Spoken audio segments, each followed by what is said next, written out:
The army of the Kingdom of Jerusalem did not die at the walls of the holy city.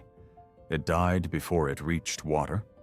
On the dry heights near the horns of Hattin, west of the Sea of Galilee, the soldiers of the Latin East stood surrounded by heat, smoke, thirst, and arrows.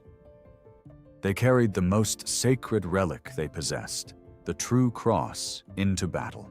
They marched under the banners of a kingdom founded by conquest, sustained by castles, pilgrim roads, fragile alliances, and the belief that Jerusalem itself could still be defended by the sword. But the sword could not answer thirst. By the end of July 4th, 1187, the field belonged to Saladin. The king of Jerusalem, Guy of Lusignan, was captured. Many of the kingdom's greatest nobles were dead or prisoners. The military orders suffered catastrophic losses. The true cross was taken.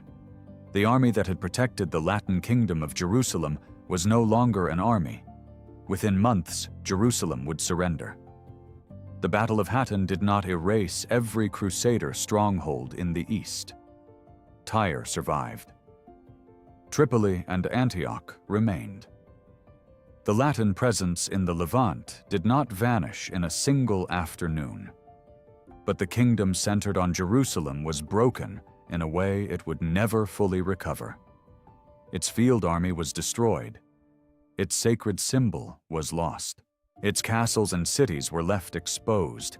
Its political divisions had turned into military ruin. Hattin was not just a battlefield defeat. It was the moment when the Crusader kingdom lost the shield that made its survival possible. Our understanding of Hattin comes from several traditions: Latin Christian accounts, Armenian and Syriac perspectives, and Muslim historians connected to the Ayyubid world. Writers such as Ibn al-Athir, Imad ad-Din al-Isfahani, and Baha ad-Din ibn Shaddad preserve important Muslim narratives of Saladin's campaign. Western accounts, including continuations linked to the tradition of William of Tyre and other Latin narratives, preserve the shock from the Frankish side. These sources are not identical. They carry loyalties, religious assumptions, political blame, and sometimes dramatic detail. Numbers are debated. Speeches and battlefield scenes must be treated carefully, but the central facts are clear. Saladin drew the Crusader army away from its secure position. The Franks marched into heat and waterlessness. Their cohesion failed under pressure.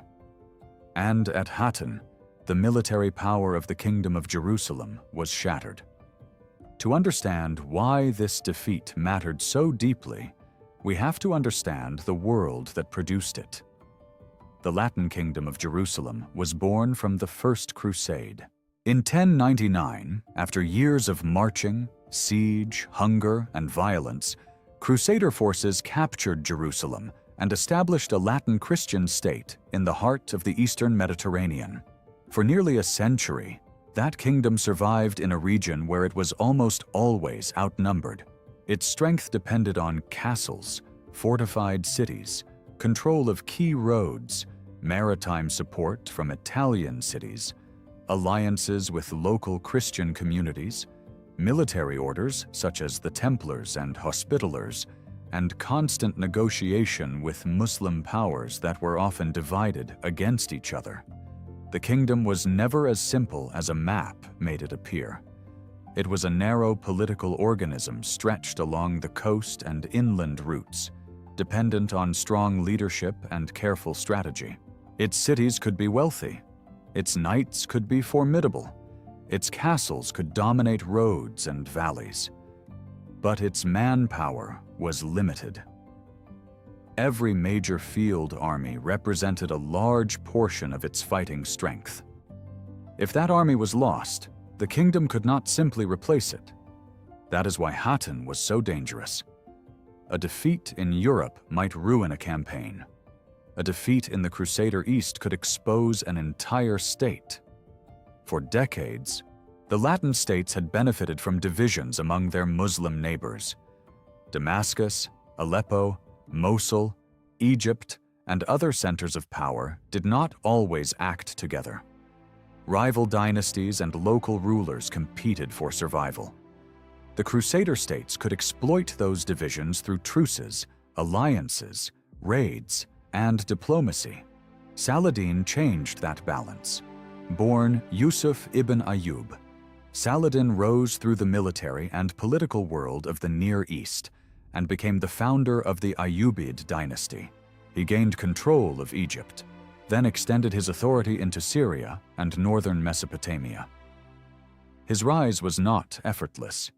He had to fight Muslim rivals, manage competing elites, and build legitimacy. But by the 1180s, he had achieved something the Crusader states feared most: a broad concentration of Muslim power under one ruler committed to the recovery of Jerusalem. This did not mean Saladin ruled a perfectly unified world. No medieval empire worked that way. He had to manage family members, emirs, soldiers, cities, religious expectations, and political limits. But compared with earlier fragmentation, his position was formidable. The Crusader kingdom now faced a ruler who could draw resources from Egypt and Syria, threaten multiple fronts, and frame war against the Franks as both strategic and religious. The kingdom needed caution. Instead, it was divided. The years before Hattin were marked by factional struggle inside the Kingdom of Jerusalem. King Baldwin IV, remembered as the Leper King, had held the kingdom together despite illness and immense pressure. After his death, the succession became unstable. Guy of Lusignan, married to Sibylla, became king, but his authority was contested by powerful nobles, especially Raymond III of Tripoli, who had experience, influence, and his own political interests. These divisions mattered because Hattin was not only won by Saladin, it was made possible by the Crusader kingdom's inability to act with one clear mind. Another figure deepened the crisis: Reynald of Châtillon, Lord of Carac, and one of the most aggressive Frankish nobles in the region. Reynald had a reputation for provocation, raiding, and hostility toward Muslim caravans. His attacks on trade and pilgrim routes helped inflame tensions with Saladin. Some later stories about him may be exaggerated, but the broad pattern is clear. Reynald's actions undermined fragile truces and gave Saladin a powerful justification for renewed war. By 1187, the situation had moved beyond isolated raids. Saladin assembled a major campaign. Before we continue, consider subscribing to Ashes of Empire. It helps this channel grow and helps us keep improving the quality of these forgotten war documentaries. Saladin's strategy in the summer of 1187 was not simply to march at Jerusalem. A direct assault on the Holy City, while the Crusader field army remained intact, would have been dangerous. The army of the kingdom had to be drawn out, weakened, and defeated. Only then would the cities and castles become vulnerable. The key was Tiberias.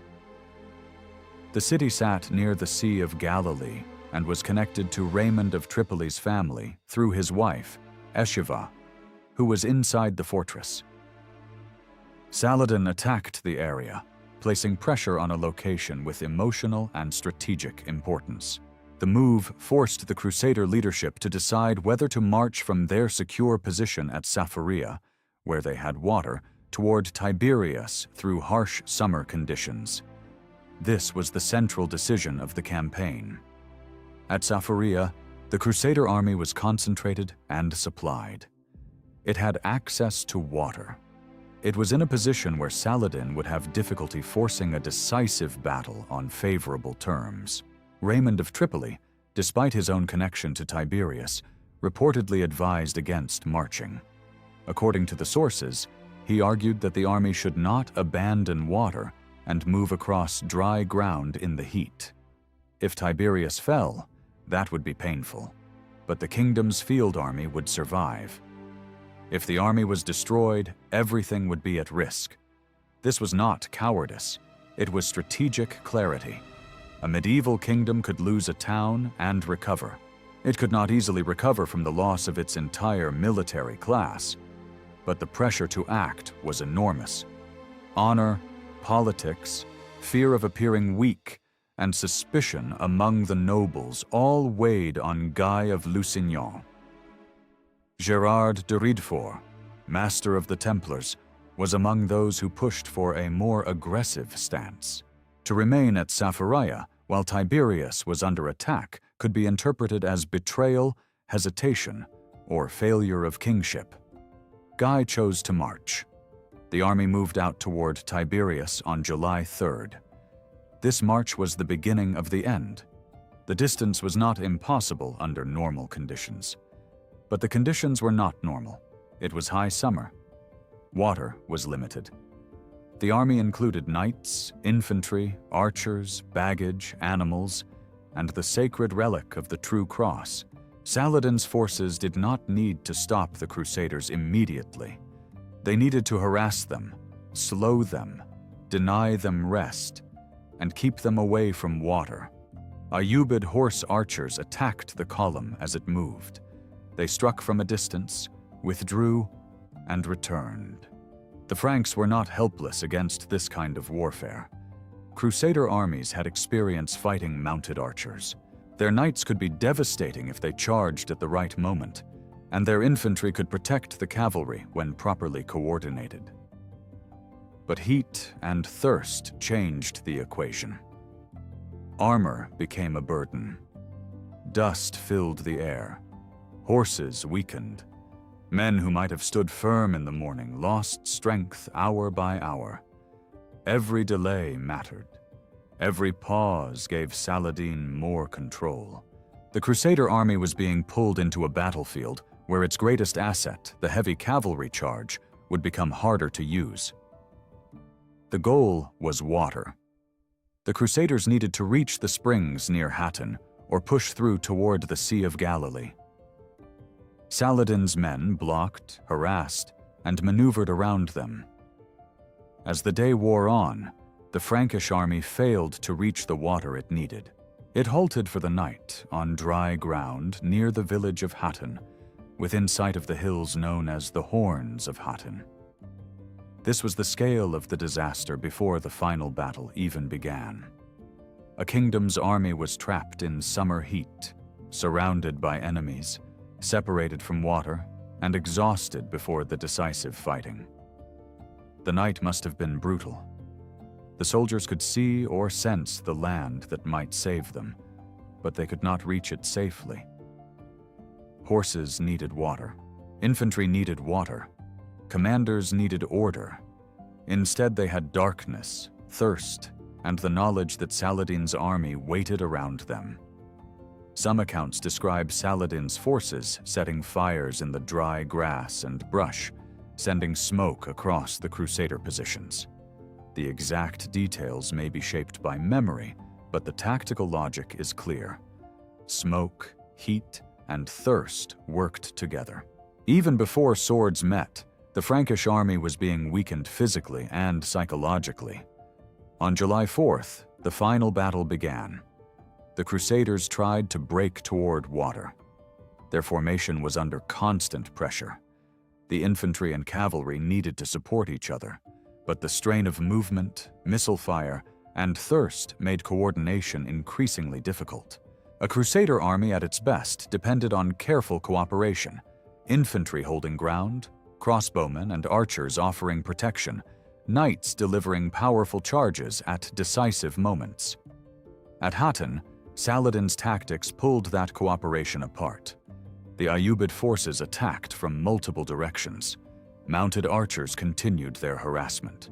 The Franks attempted charges, but charges by exhausted knights on weakened horses could not produce the same effect as a fresh assault on favorable ground. Some broke through parts of the Muslim line, but not enough to reverse the battle. The Crusaders were compressed toward the Horns of Hattin, where the terrain gave them height but not salvation. Raymond of Tripoli's role has been debated for centuries. Some accounts suggest that he and his contingent managed to break through the surrounding forces and escape. Later, hostile narratives accused him of betrayal, but such accusations should be treated with caution. In the politics after catastrophe, survivors often became the targets of blame. Raymond had warned against the march. His escape did not mean he had caused the disaster. The kingdom's collapse at Hattin was larger than one man's conduct. The army around Guy continued to disintegrate. The infantry suffered severely. Some tried to reach higher ground. Some may have separated from the cavalry. Once the foot soldiers and knights were no longer supporting each other effectively, the Crusader army lost its internal structure. Knights without infantry protection could be surrounded. Infantry without cavalry support could be ridden down or overwhelmed. The whole system depended on cohesion. At Hattin, cohesion failed. The true cross was captured. For the Crusaders, this was almost beyond military language. The relic had been carried into battle as a sign of divine favor and communal identity. Its loss struck at the spiritual center of the kingdom's war effort. It suggested not merely defeat, but abandonment. To the Muslim army, its capture was a sign of triumph over the ideology of Crusader rule. To the Christians of the Latin East, it was a wound that no ordinary ransom could repair. The king was captured. Guy of Lusignan, exhausted and defeated, fell into Saladin's hands along with many nobles. Reynald of Châtillon was also taken. What followed became one of the most remembered scenes of the aftermath. Saladin spared Guy. He did not spare Reynald. According to the Muslim sources, Saladin personally killed Reynald or ordered his execution after accusing him of violating truces and attacking caravans. The exact details vary, but the outcome is clear. Reynald died after the battle. His death was political, personal, and symbolic. To Saladin, he represented oath-breaking aggression. To many Franks, he had been a powerful lord. At Hattin, his career ended in the tent of the enemy he had provoked. Guy survived because kings could be useful alive. Reynald did not. The fate of the military orders was also severe. Many captured Templars and Hospitallers were executed after the battle. Muslim sources present this as a deliberate decision because these orders were seen as the most committed and dangerous fighters of the Crusader cause. Again, numbers vary, and medieval accounts often shape violence into moral messaging. But the broad fact of mass execution among members of the military orders is widely accepted. The destruction of these men mattered enormously. The Templars and Hospitallers were not ordinary soldiers. They were permanent military institutions, experienced, disciplined, and deeply embedded in the defense network of the Crusader states. Their castles, resources, and fighting men helped compensate for the kingdom's limited manpower. Losing so many at Hattin crippled the defensive structure of the Latin East. The battle had become more than defeat. It had become decapitation. If you want more forgotten conflicts where one decision exposed an entire kingdom, subscribe to Ashes of Empire. History often turns not only on courage, but on where that courage is forced to stand. After Hattin, Saladin moved quickly. This is what makes the battle strategically decisive. A victory on the field matters most when it can be turned into political results. Saladin had destroyed the army that might have relieved cities, challenged sieges, or threatened his communications.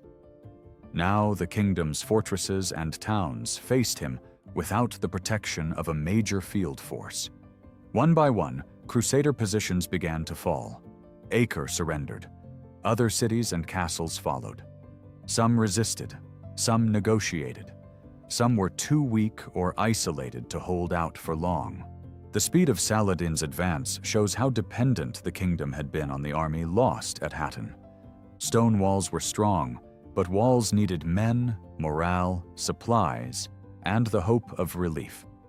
Without an army in the field, defenders had to calculate survival. Then came Jerusalem. The Holy City was the spiritual heart of the Crusader Kingdom and the symbol that had drawn the First Crusade nearly a century earlier. But by the time Saladin approached it, the city was vulnerable. Its best fighters had been killed or captured. Its political world had been shattered. Refugees crowded inside. The defense fell to men such as Balian of Ibelin, who organized resistance under desperate conditions. Jerusalem did not fall in the same way it had fallen in 1099. After the First Crusade captured the city, its conquest had been marked by massacre. In 1187, after negotiation, Jerusalem surrendered to Saladin. Many inhabitants were ransomed, though not all could pay. Some were enslaved, others were allowed to depart. The event was still traumatic for the Latin Christian world, but Saladin's handling of the surrender became central to his reputation for political and religious authority. The fall of Jerusalem sent shock through Latin Christendom. The city whose capture had defined the First Crusade was now lost. News of the defeat and the fall of Jerusalem helped inspire the Third Crusade. Kings and nobles from Western Europe took the cross.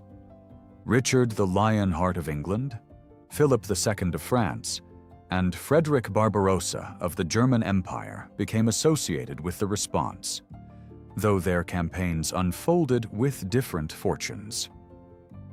The Third Crusade recovered important coastal positions, including Acre, but it did not retake Jerusalem. That failure shows the depth of Hattin's consequence. The Crusader movement could send kings across the sea. It could win sieges. It could rebuild a coastal presence. It could negotiate access for pilgrims. But the Old Kingdom centered securely on Jerusalem had been broken. After Hattin, the Latin states became more coastal, more dependent on maritime supply, more defensive, and more vulnerable to the politics of both Europe and the Near East. The heart had been lost. The shell survived.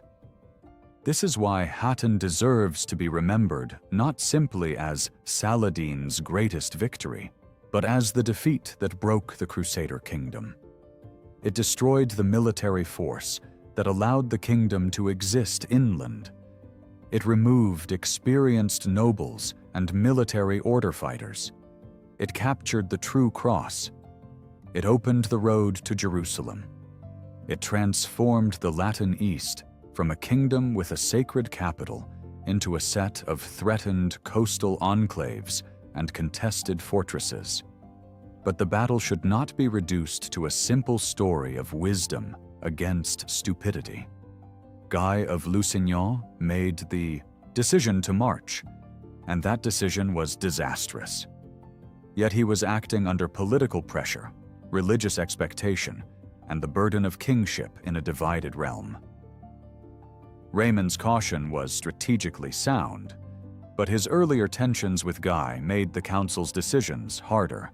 Gerard de Riedfort and others pushed for action, but their aggression reflected a wider culture in which refusing battle could be seen as dishonor or betrayal. The kingdom did not fall because one man made one mistake in isolation. It fell because its political divisions, strategic insecurity, and religious expectations all converged at the worst possible moment. Saladin, by contrast, understood the conditions of victory. He did not need to storm the strongest Crusader position first. He did not need to gamble against a fresh army at water. He used Tiberias as bait, controlled the movement of the enemy, exploited heat and thirst, and struck when the Frankish army had been reduced by the march before the final engagement began. This was not only battlefield courage, it was operational design. He made the Crusader army fight where survival itself became difficult. The scale of Hattin is found in what disappeared afterward. The Latin Kingdom of Jerusalem had taken nearly 90 years to build its defensive system. It had castles, roads, ports, noble families, religious institutions, and military orders. Yet much of that structure depended on the assumption that, in crisis, the kingdom could gather an army and fight. At Hattin, that army was lost in 2 days. A march from Safaraya to the dry ground near Hattin became the road from confidence to exposure. A decision made in council became thirst under the sun. A relic carried for courage became a trophy of defeat. A king who had to prove his authority became a prisoner. A kingdom built around Jerusalem lost the ability to defend Jerusalem. This is how medieval states broke. Not always through one wall collapsing, but through the destruction of the force that made every wall meaningful. Saladin's victory also reshaped his own world. It strengthened his legitimacy as the ruler who had recovered Jerusalem and humbled the Franks. His authority over Egypt and Syria gained religious and political weight.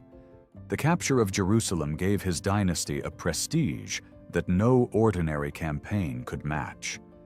Yet even Saladin's triumph had limits. He did not eliminate every Crusader foothold. Tyre held out under Conrad of Montferrat and became a crucial base for the future Christian recovery on the coast. The war continued. That matters. Hattin was decisive, but not final. History rarely ends as cleanly as memory wants it to. The Crusader states survived in altered form. The Third Crusade brought new armies. Coastal cities changed hands. Diplomacy continued.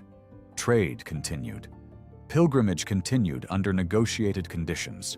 The Eastern Mediterranean remained a world of war and contact, not a simple border between two civilizations. But after Hattin, the balance had changed. The Latin East would never again hold Jerusalem with the same security it had imagined before 1187. Even when Crusaders returned, even when they won victories, even when they negotiated temporary access or possession, the old confidence was gone. The kingdom that had once claimed the Holy City as its center had learned that its survival could be undone by one ruined march. Ashes of Empire follows the battles and sieges that left kingdoms exposed and empires changed. Subscribe to keep exploring the wars history remembers only after the ruins are already visible. In the end, Hattin was a battle of water as much as weapons. The Crusaders had knights, relics, banners, and hardened veterans. They had a king, nobles, infantry, crossbowmen, and the military orders.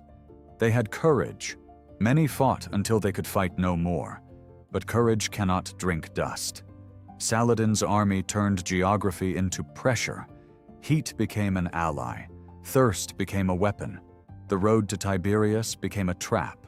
By the time the Crusader army stood on the horns of Hattin, the battle had already been shaped by every mile they had marched away from safety. There is a grim clarity in that. The kingdom did not break because its soldiers refused to fight. It broke because they were made to fight after the conditions of survival had been taken from them. When Jerusalem surrendered later that year, the loss seemed to echo backward to the dry hills near Hattin. The city fell because the army had already fallen. The walls were still stone. The churches still stood. The streets were still filled with people. But the shield of the kingdom had been shattered in the heat, and no prayer, council, or relic could restore it in time. The Battle of Hattin was not the end of the Crusades. It was the end of the First Crusader Kingdom's great illusion that Jerusalem could remain secure while the world around it changed, divided, and gathered strength. On the heights above the Sea of Galilee, the Franks carried the true cross into battle and lost it. Their king entered the field as ruler of Jerusalem and left as a captive. Their army marched toward water and found encirclement. Their kingdom survived the day only in fragments, and from those fragments, the history of the Crusades entered a darker age. not because one city had already fallen, but because, at Hattin, the army that might have saved it was gone.